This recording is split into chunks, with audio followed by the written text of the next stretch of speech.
God, I wish we had an animated opening for our show, like just one time. Oh man, if only.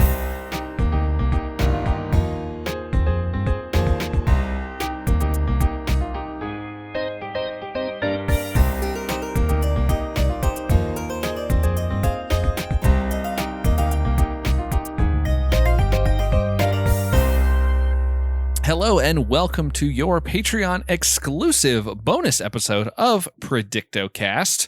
I'm Josh, and with me as always is Skinner. Hey Skinner. Hey Josh, can I call you?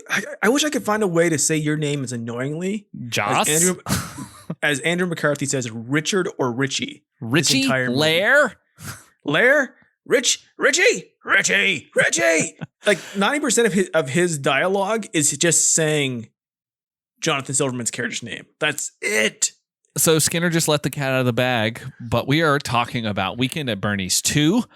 This film was selected by our Patreon supporter Darren as part of his month programming the show. Somehow, I don't remember exactly how it happened, but Weekend at Bernie's 2 came up on Facebook and we had this interaction, and he was like, I would like an episode on that because of that Facebook post. So we brought this on ourselves, I think. I mean, you've wanted to cover it for some time. Like, yes. That's not a joke. You have told me that several times off air, on air, that you have great affinity for this movie because as a youth, there was the height of comedy was a dead guy dancing to calypso music. I mean, it's still pretty good, I will say. Like, I have not seen this in a very long time. Before this watch, it's been probably a decade and a half, maybe more, like maybe 15, maybe 20 years. It's hard to say, but I remembered all of it because as a kid, I think I rented this multiple times and have watched it probably like 20 times at least when I was a kid. So it's burned into my brain. It's one of those movies that I remembered every little beat as it happened. I have a better memory of Weekend at Bernie's 1 that more lines up with my age. My father was a big fan of Terry Kiser. How? What has he done besides this? I refuse to believe that anyone knows him from anything else other than the Weekend at Bernie's films. To be fair, like my father's movie tastes basically were all the Carry On movies, which for all you British fans, and in America, all the Police Academy movies.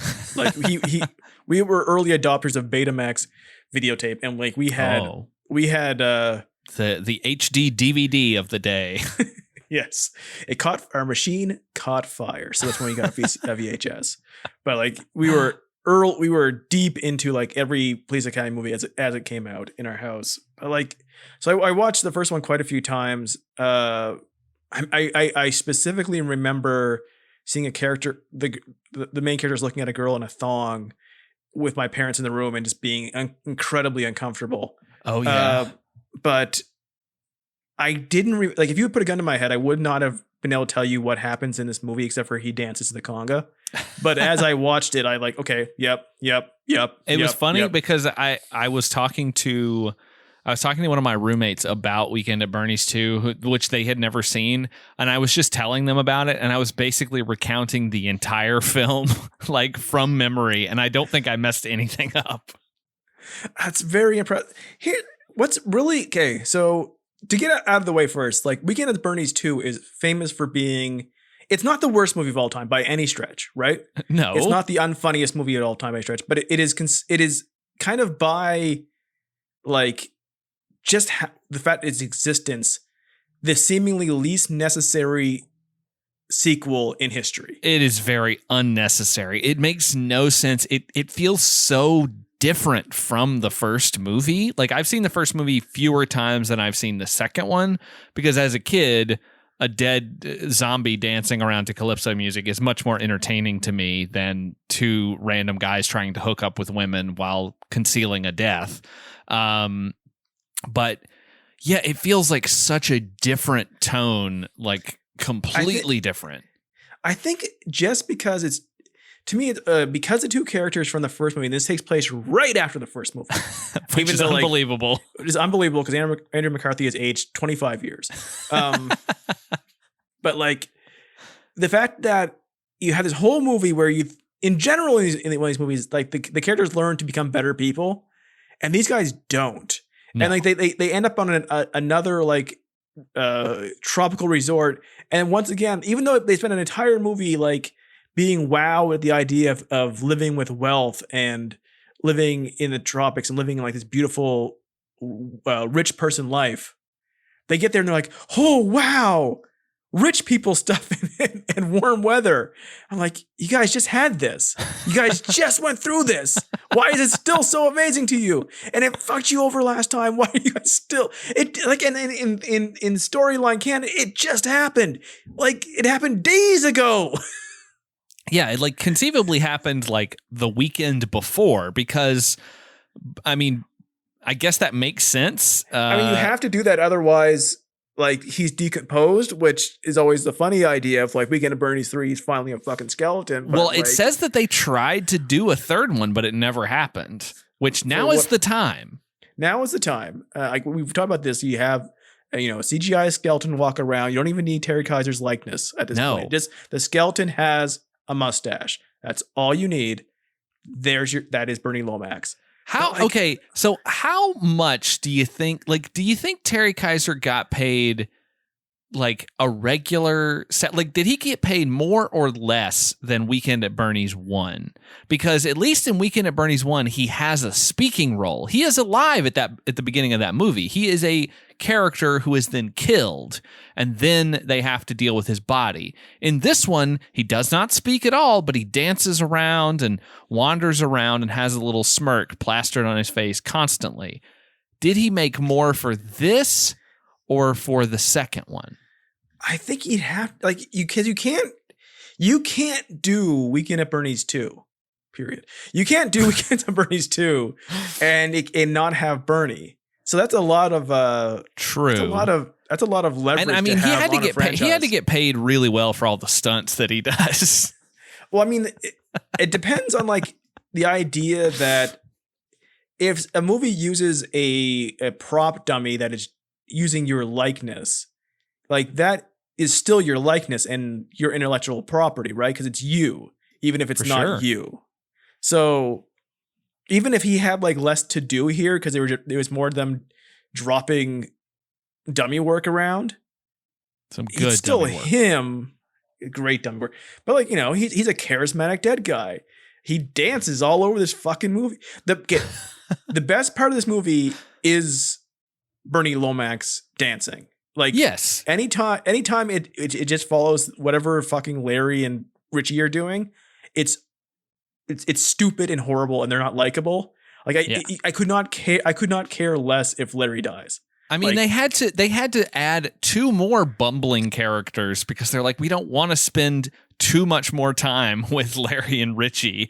We have to add 2 more guys that we can follow around because they cannot carry this whole movie.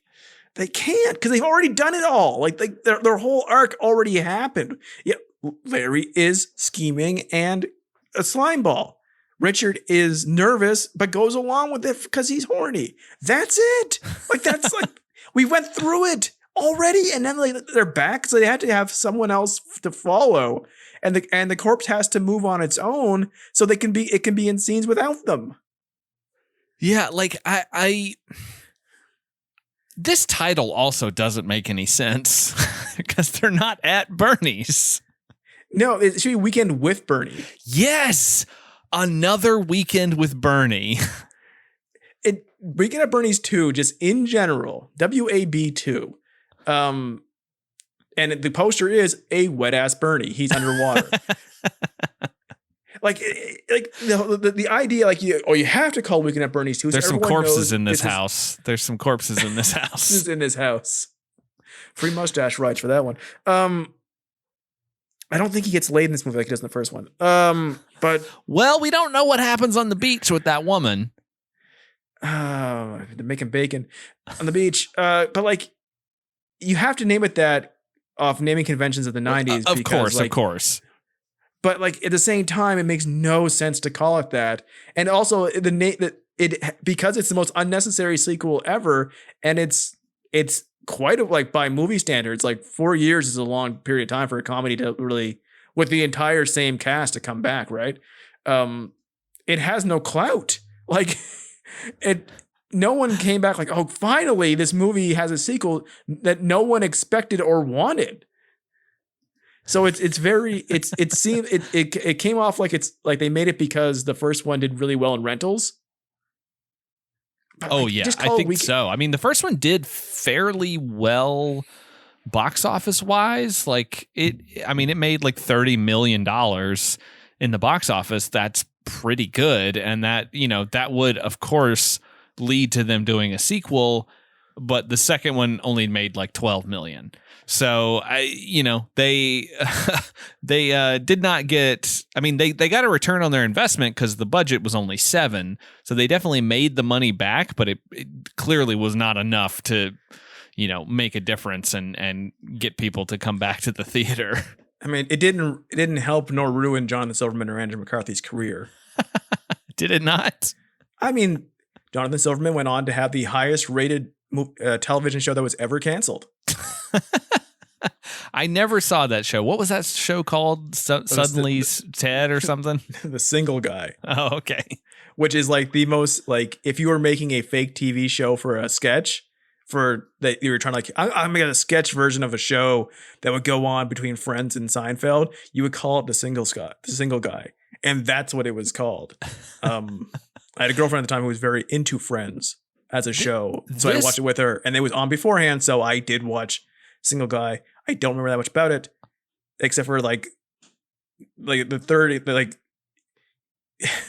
his friend's wife became far more famous than everyone else in the show. I will say that I do enjoy that this movie starts with an animated intro. I do enjoy that. I do enjoy that it ends with not an animated intro, but just his dead head with a arrow through it, just sitting there the entire time. I always liked when movies had animated intros, and I feel like this is one of my first that I saw, and as a result, it's one of my favorites. I also noticed this time around though that the animation is not very good. Like it's weird. It's not like a lot of the things are not actually animated, especially when it comes to them turning their heads. It's like a weird fade between different drawings with their heads at different angles. It's like they couldn't animate smooth motion of their heads turning, so they just faded between different frames. It's very jarring. Did they get like a Hanna-Barbera to do it? Why was there not an animated Weekend at Bernie's TV show? I mean, you could so easily do it. Yes. Besides the fact that like, the kids would have to watch this like literal rotting corpse. Well, okay, think about it though. Like this was the era where like the 80s and 90s would have kids properties for things that like kid versions of things that did not have kid audiences. So like RoboCop, Terminator, Rambo, they had the toys of these things, but they were movies that were extremely violent, and it was just the thing that happened. Like you could just watch, you could watch these or you could go and buy these toys and maybe never having seen the movie that you're buying the toys for. Yeah, it's like I had viewed RoboCop as a kid and was overwhelmed by the amount of violence in it. But like, there's a lot of these properties that like I thought like, okay, that's cool. That it like these are things that are big in pop culture, so of course there's toys for it. Like I gave zero thought to the fact that I could buy a Nightmare on Elm Street NES game, right? Yeah, that's the other thing. Why is there not a Weekend at Bernie's video game?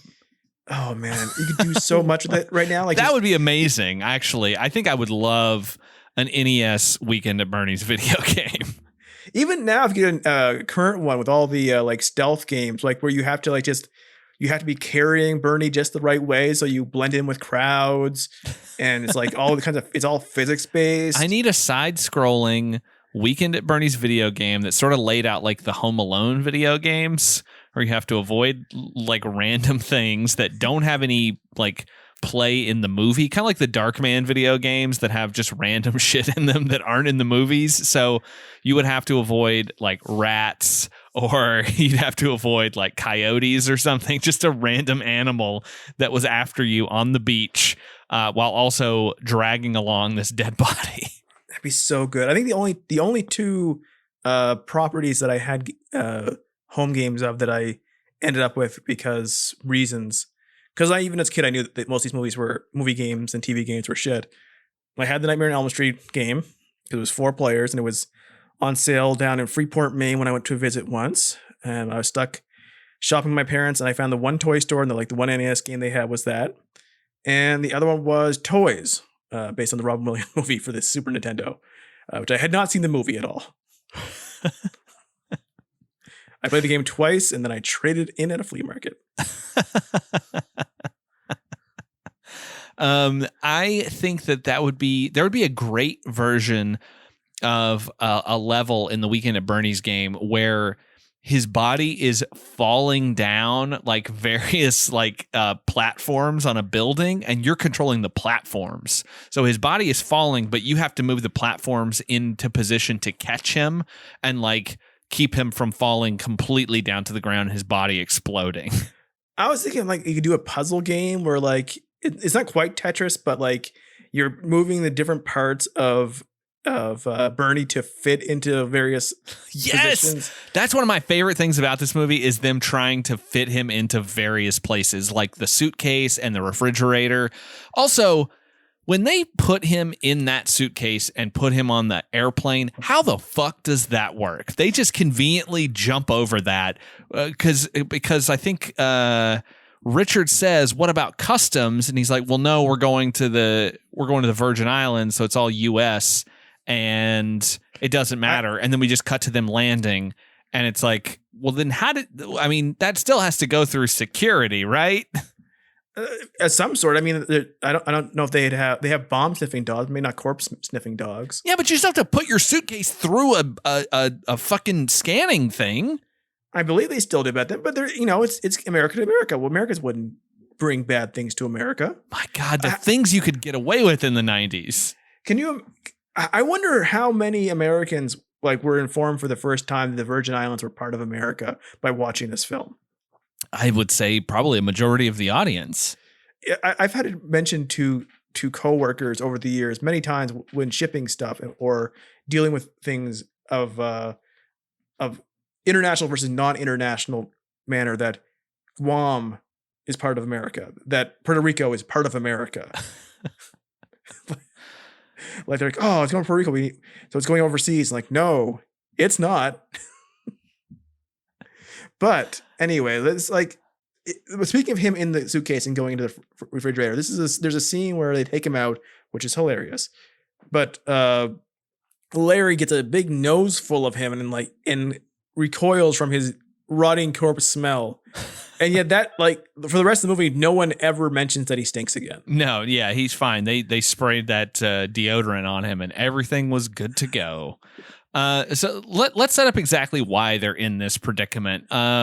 Bernie has died clearly from the first movie. In case you weren't sure, let me catch you up on where they were. And it turns out he owed some money to some various drug cartels, I guess. And he's also somehow involved with a voodoo person in the Virgin Islands. I didn't understand exactly how the voodoo was there. Did the cartel go to the Mobu, who is the voodoo priest or queen or whatever, to get her to use her powers to resurrect Bernie to take them to the money? I don't know. All I know, I didn't understand why that was happening. It was very clear that they just needed the whole voodoo to happen so they could have an excuse for why he can walk around, thus introducing the comedy to the movie. But it's so hard to figure out why anyone, because they've already gone through the whole deal of trying to avoid getting in trouble for Bernie's life in the first movie. And now they set it up again. And it's and there's 2 people after them, but one is just played for comedy. And the second one is also kind of played for comedy.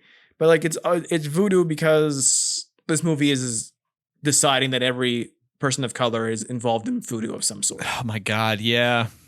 It's real bad.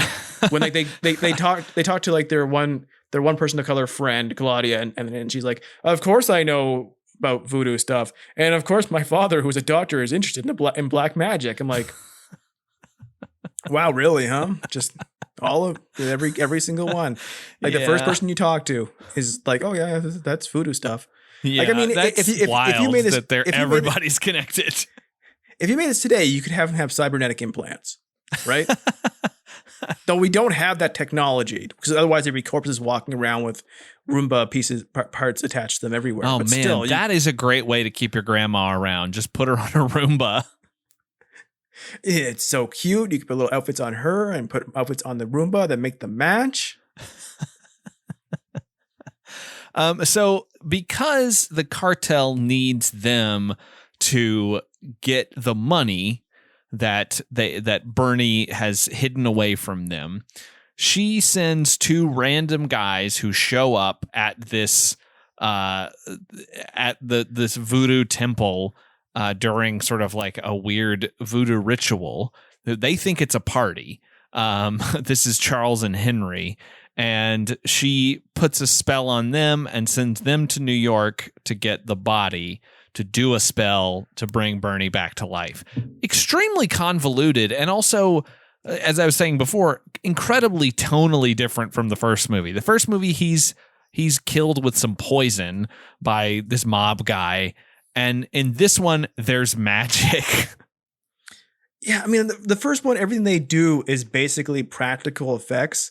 Like in storyline, right? Like, yeah, they're just literally propping him up with things and their hands. In this one, they establish right away, magic is real. Like there's no question about it. Magic is legitimately real in this world. And it just sets a tone of like, okay, you guys aren't giving, like, there's only a certain level of shit you guys are giving this movie. Yeah. And then, like, the whole thing where they do a voodoo, they get a hold of the body for reasons, and they bring him into a pornography theater. Now, this was the heyday, I think, or not the heyday, because I guess that would have probably been the 70s, but they were still, this is before, I guess, Giuliani went in and cleaned up the city and got rid of all the porn theaters, because there's a lot of dudes at this porno theater. Well, I mean, it's still too early to make a Paul Rubens joke that he would be there.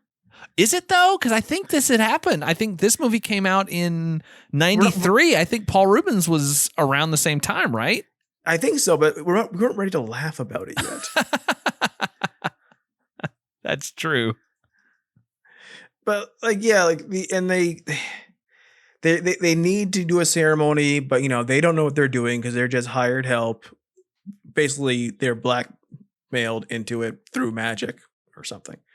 And they have lost their sacrificial chicken, so they use a pigeon instead. Yes, and that is why Bernie can only move with the music playing. They basically do this whole thing. They have to light 117 candles specifically, and they need all of these things. They have to draw a T on one side and a star or X or something on another, and they need a chicken. The chicken escapes. They go crawling through the porno theater, eating popcorn off the floor.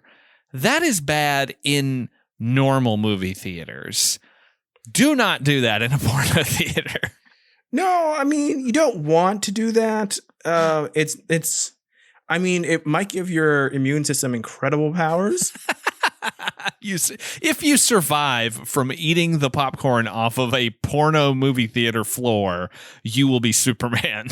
You will be Mr. Burns with all the diseases trying to push through that door into your body. Or you'd have all the superpowers of a pornography theater. Absorbent.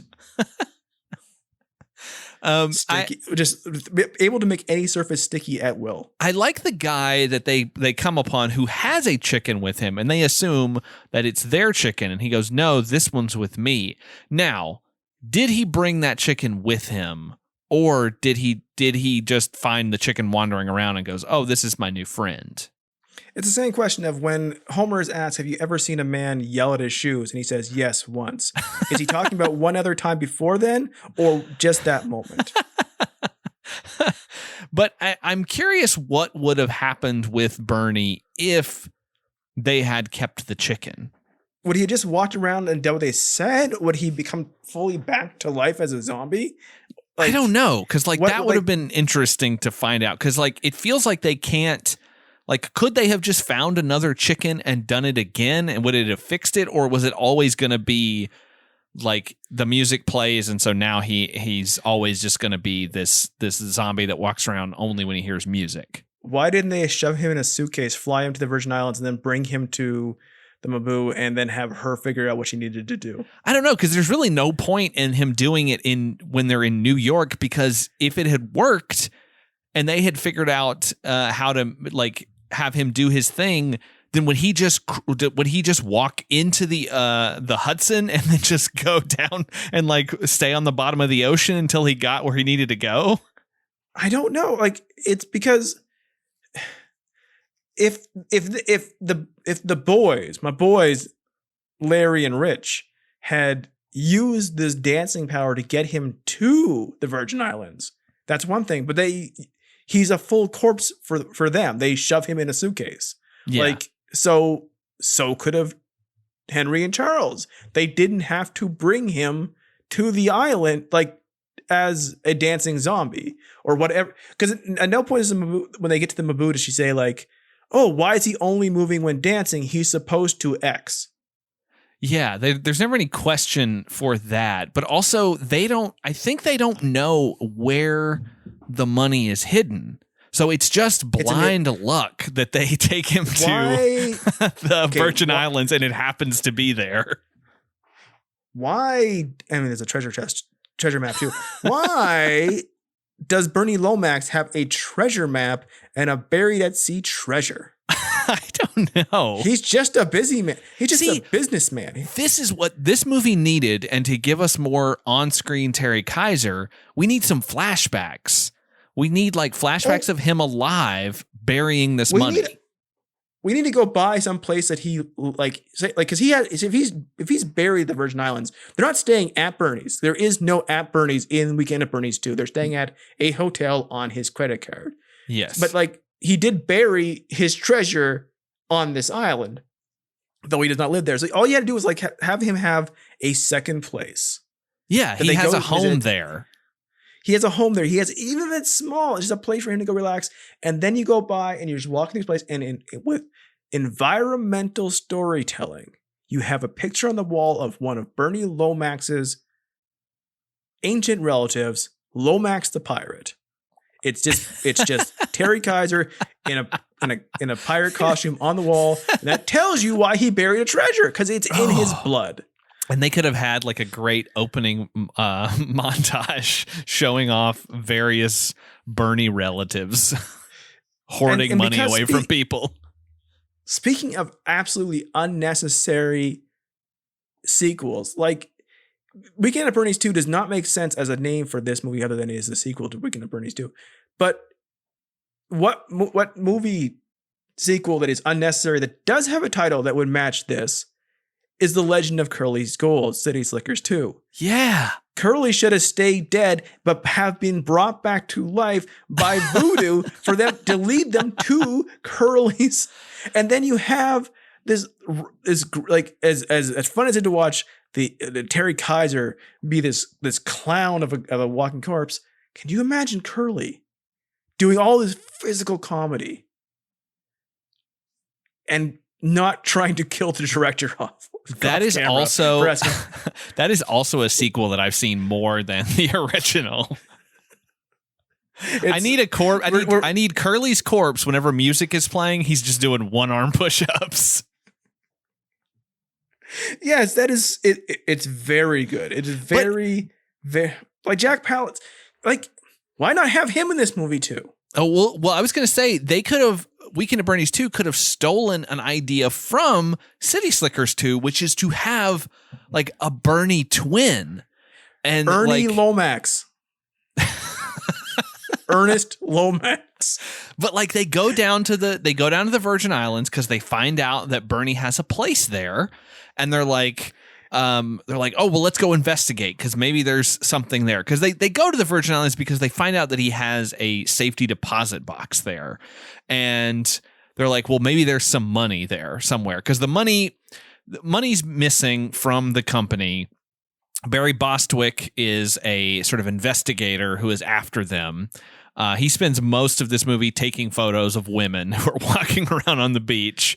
Him being spooked by the ghost of Bernie Lomax, the only person in both movies who's legitimately afraid of this walking corpse, is actually funny. And like, yes, it's the cleverest idea that this series has, is that there's one person who is reacting to this like it's what it would actually be. Yeah, which is terror. He plays this guy named Hummel. He's named after the figurines, and he has the sort of reaction that the guy from the Looney Tunes cartoon who sees Michigan J. Frog singing and dancing, but nobody else can. It's that same sort of thing of, I know this is happening. I think I'm going crazy. There's a part where he's on that submarine and he sees Bernie and he shouts out, "I just saw a dead man I know walking on the bottom of the ocean and I'm getting off this boat." It's so specific. Like he says exactly what he's feeling. He not only sees a dead man, he sees a dead man of a person he knows. Yes. But what I was going to say is that like, they go to, like, instead of finding the safety deposit box and thinking, oh, well, the money is there, they go because they find out, oh, he has a second home there. And maybe there's some clues as to where the money is. So they go down to the Virgin Islands, they find the home, and they go in, and there's Terry Kiser there. And they're like, what the fuck? This Bernie, what are you doing? Like, and he's like, no, I'm not Bernie. I'm Ernie. I'm his twin brother. And then that way you have Terry Kiser back in the movie, and they don't have to do the voodoo thing because nobody knows about Ernie. Like, Hummel thinks that Ernie is Bernie, and he's freaking out because he's like, this guy's alive again. What the fuck? I saw his dead body. And everybody's freaking out, but it's actually just Ernie. And if you want some heavies who are trying to shake down Richie and Larry, you get Jack Palance in there. He's terrifying. Yeah. Give me the money. I do have to say about our guys, our Charles and Henry, the voodoo guys. I mean, they are not doing voodoo, but they're, connected. They also seem to be turning into goats throughout this movie. Yeah, in a very Pinocchio thing. They're slowly turning into goats. Yeah, they are finding goats attractive, and they're also neighing a lot. But one of the guys, the guy who plays Henry, is played by Steve James. And he sadly has passed away, but he has a connection to us, although tangentially.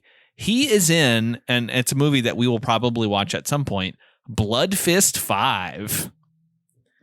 Wow, really? Yeah. Like, and that must not take place. That must take place literally not that long after Blood Fist 1.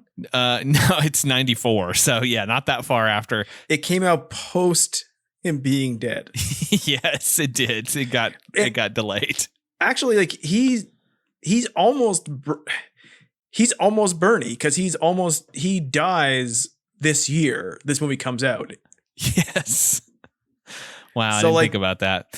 So like it comes out in July. He's dead in December. So in a way, this movie is propping up his death. No, okay. He does a great job in this movie. But yeah, he's very good in this. Tom Wright, who plays Charles, is very good. Charles's catchphrase throughout the movie is "Ain't that a bitch," which he says, I think, like 5 times throughout. There's certain like phrase. There's one point where we'll get to the plot. To get.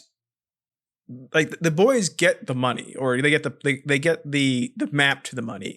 Yeah, they don't actually need they don't need the corpse anymore. And they're like, and they get like Charles and Henry come to them and they're like, just take it. We don't care anymore.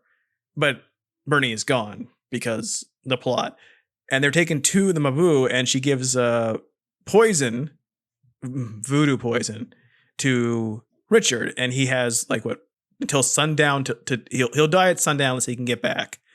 And he drinks it down and he goes, "There's always room for Jell-O." And it's so like, oh my God, you could not have picked something that was only specific to that year. But like in July in that theater, that one landed like a bullseye, just bam! A nuclear bomb went off in the room, and like everyone in the other theater next to it were like, "Why is everyone cheering so loud in that theater? They must be watching the best movie of all time." Weekend at Bernie's 2. That's right. All 7 of them. It does not hold up as well as I thought it would, but I still enjoyed it, and I think it's just it's that nostalgia thing of the movie kind of washing over me in a weird way of just remembering every little bit of it and feeling like, oh yeah, this is just something that's very comforting for some weird reason, even though I know it's a total piece of shit. It's of a time which, like, this movie could only take place in 1993. Like, even like, because like the 80s, late 80s Weekend at Bernie's movie is a different movie altogether. Yes, it's very different.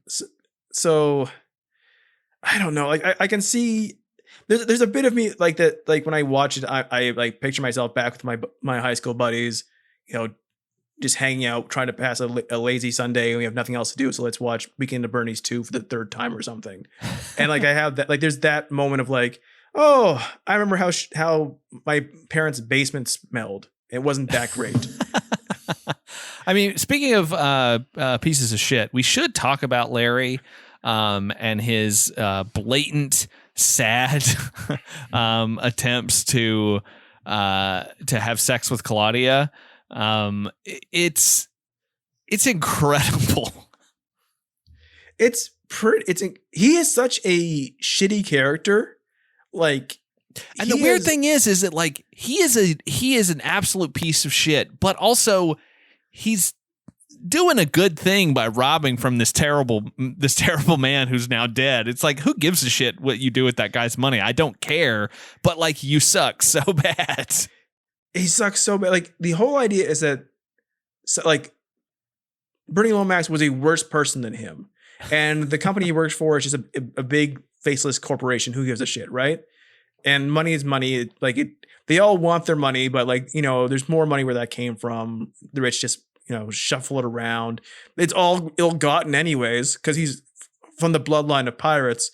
But at the same time, on a personal level, minute to minute, Larry is unbelievably annoying and disgusting. Like, he is always doing something that is annoying and upsetting. His entire arc is he wants to be rich and wants to get laid, but he's bad at both, and he has no qualms about doing absolutely anything, and he kind of needs Richard there because otherwise he'd be lonely.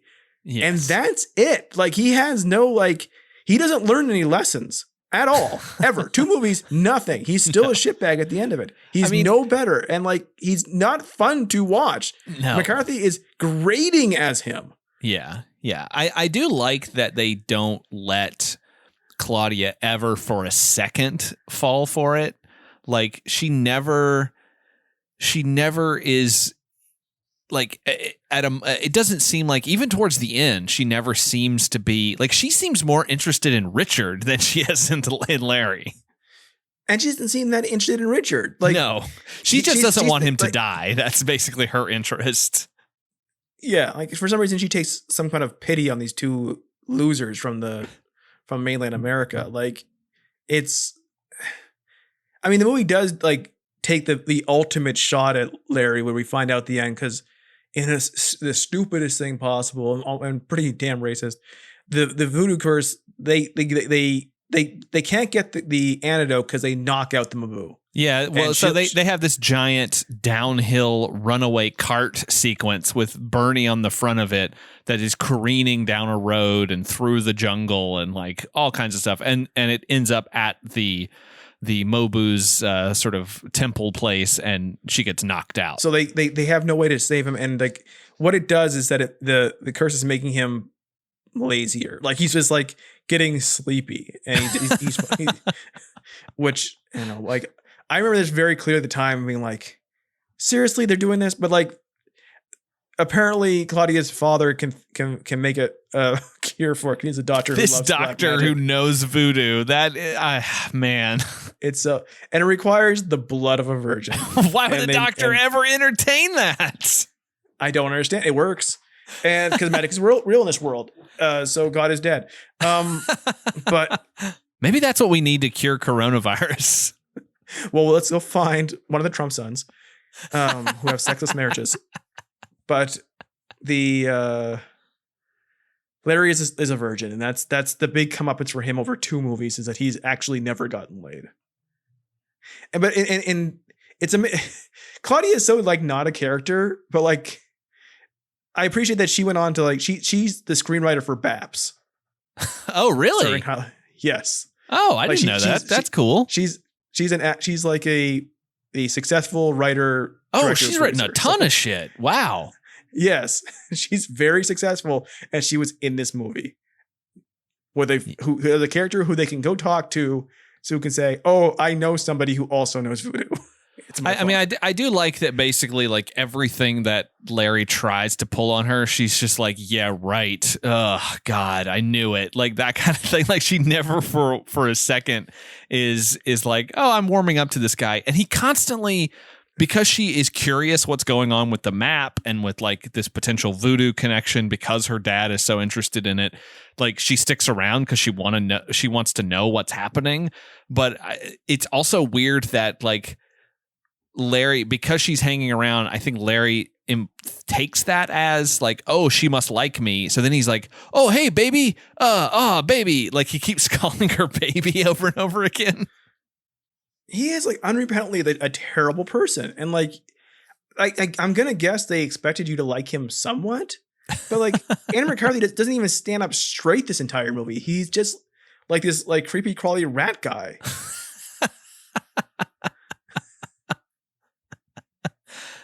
How old are they supposed to be in this?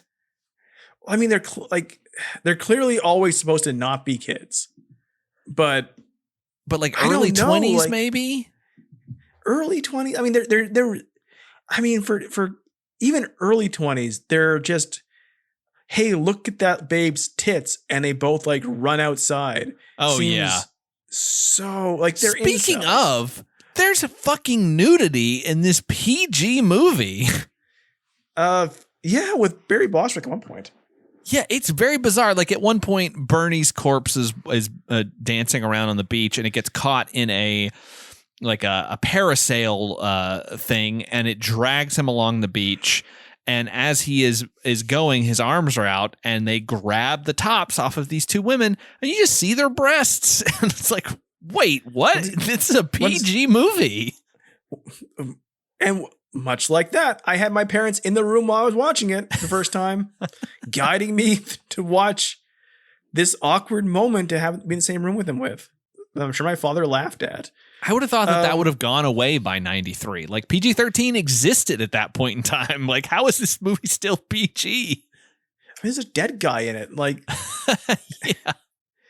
I think it's funny because I forgotten before I went back. Like, Larry and Richard don't realize he can dance until really late in the movie. Yeah.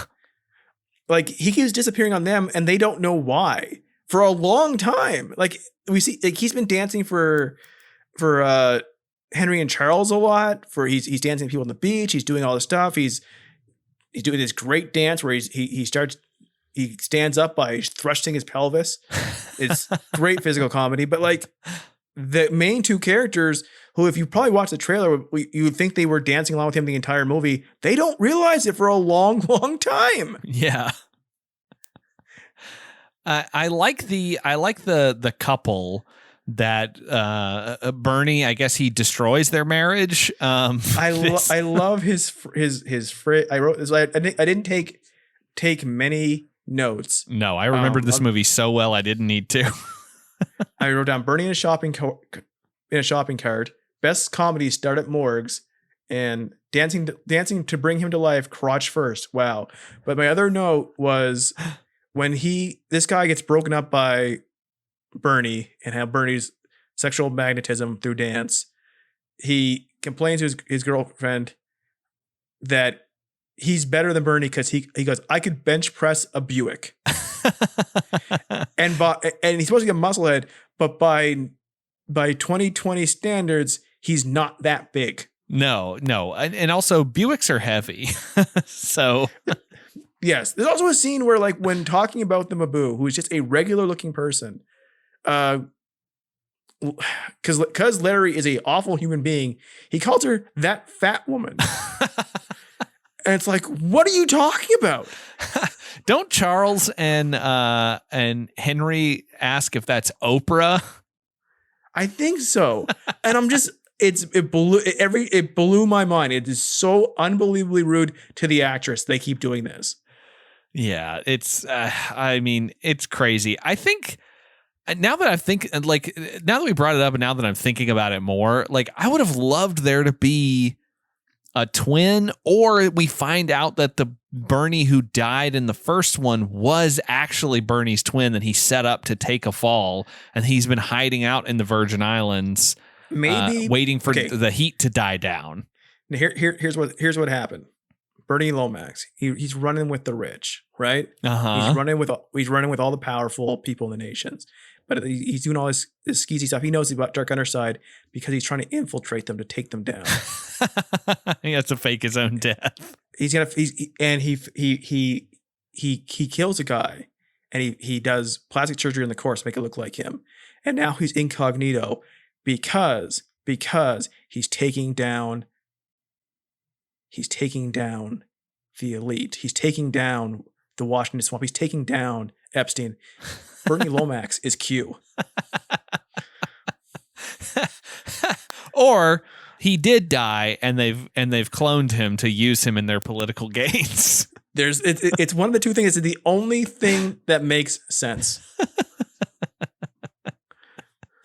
Oh boy. What more? What more can we really say about Weekend at Bernie's 2? I mean, this is a little on the shorter side, but, like, it's a movie that I feel like most people have seen. I feel like it was one of those that was pretty ubiquitous if you were around our ages in childhood. Like, I feel like it's one that tons of people have watched. I think it's one of those movies like that our generation would have all watched at some point, whether it's on like TV or with a friend or rental on a board weekend. And everyone's kind of like, for a movie that is modestly successful, it probably has a larger reach than that. And yet I would imagine that the generation behind us has never watched it. Yeah, that's probably true. I mean, we did cover the entirety of the film. Like, it's very simple. Like, there's not much to it. There's so much of it is just island music while like people walk around, or like we see Barry Bostwick take pictures of butts. Yeah, this movie is an hour and 29 minutes, and a lot of it is, like, I would say a good 20% is Bernie bouncing around to various music. Another 10% is Barry Bostwick taking pictures of women in bikinis, and then the rest of the movie comprises the other 70%. Like, this is a movie that could have been a tight 80 very quickly. You don't have to do the world building of killing Bernie Lomax, right? You don't have to introduce Larry and Richard. Like, you could, and they kind of do hit the ground running, but like, it could have hit the ground running and ended quicker. Yeah, I agree. I mean, it ends pretty quickly with Bernie in the parade. All our movies this month end the parades, and by that I mean 2. But yeah, he's in a parade, and he is carrying along Henry and Charles, who are now goats. During this parade. But they can still talk to each other. But they can talk to each other. Yes. So that, I mean, hey, talking goat movie. I mean, we do a lot of talking dog movies. And one last note, a great piece of trivia from the Wikipedia. This movie came out. This movie was shot during the Los Angeles riots of April 1992. Oh my god! And apparently, the Bernie dummy used on film had been on display for the film's debut shortly before the riot outbreak. and it was robbed of its painter's hat and $400 glasses. Wow. Why do you need $400 sunglasses for a dummy? I don't know. Just like you're Hollywood, make knockoffs that look similar. I do want to say, you brought up the best comedies start at the coroner's office. There is a line from the coroner at the beginning where he's like, oh, it's Labor Day weekend and it's the same always. Lots of bodies coming in. I'm like, what the fuck is happening on Labor Day weekend in New York City? God, probably some kind of pandemic breaking out and everyone's not social distancing. I mean, you know, I guess after this movie ended, Bernie walked from the Virgin Islands to Kansas City, where he showed up in a baseball game this year. It took a while because he had to dance the entire time, and every now and then the batteries ran out on his headset. Yeah. Like this movie is like, it is so unnecessarily in existence. Like, they could have done any plot possible that would be better than this, and just you could put like the framework. You had to do so little framework to get a movie where it's funny because a dead guy's being dropped around and stuff. Oh yeah, but they just none of their decisions around that are good, and it's kind of amazing, and it really comes down to the fact that you have to follow too much Larry and Richard, and they're just not good protagonists. Yeah. No, I mean, I think that I'm sure maybe there's out there somewhere is a YouTube compilation of all of the scenes where the Bernie dummy is being thrown around and hurled into the sky and attacked by a shark, and, you know, on the front of a cart, and all these various things that are happening, being pulled out of the back of a car and his head is smashing into the concrete. Like, I'm surprised that Bernie is still in one piece at the end of this. Like, his brain is not falling out of his skull. Yeah, like the fact that it, like, I mean, he doesn't break anything off, and there's comedy we have where someone shakes his hand and his arm comes off. Yes, we need like broken fingers or weird stuff happening. Like, I needed that kind of. That would have been in the third one, I think. I think so. When he's more corpse-like. Yes, his life is his unlife is falling apart. Well, I think that's probably going to do it for this Patreon exclusive episode on Weekend at Bernie's 2. Thank you so much for being a Patreon supporter, and thank you to Darren for programming the entire month. We had a blast talking about all of your movie selections, and tomorrow, I believe, or sometime this week, check out the main feed of predictocast, because Darren actually joins us on the second part of Myth of the American Sleepover, and that was a really good conversation, and we had a blast talking about that movie. But until next month, when we'll probably be doing something extra spooky because it's Halloween time. Holy shit, Josh. Already? Yes. God damn it. This is Ivan Skinner. And we predict you'll join us. It's a good thing we did the zombie movie before October. I didn't think about that.